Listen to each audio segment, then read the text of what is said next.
Hey everyone, Pastor Joe. Thanks for giving me a minute.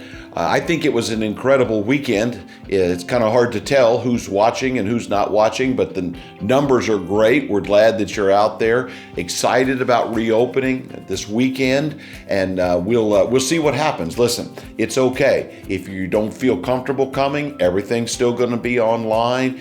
We'll have one service in Palm Bay, one in DeLand, 3 here in Ormond. All those times are here.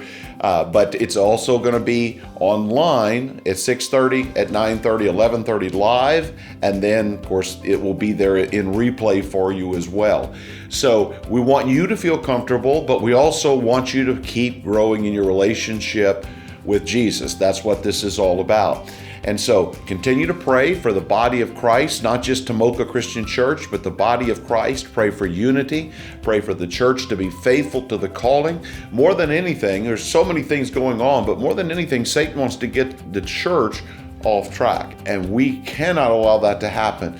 We have got one purpose: to glorify Jesus Christ. That's Isaiah 43. We exist to glorify God, and we glorify God by expanding the church of Christ. So we're pleased to say that the mission that we support, while they're doing a lot of the same things we are, they're in lockdown, they're trying to feed people, but the gospel is going on. People are being saved. They're working online. God's doing some truly amazing things.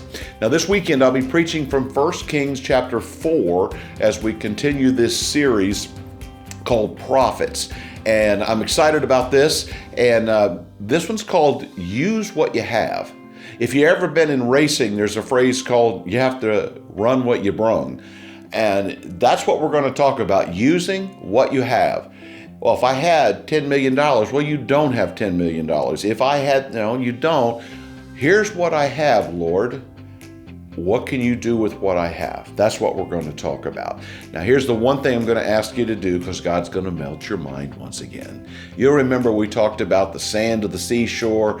There's as many stars in the heavens as there are grains of sand, and that God's got them all called by name. Well, I want you to pick up a piece of sand, just a grain. Not hard to find sand in Florida. Just look on your floorboard.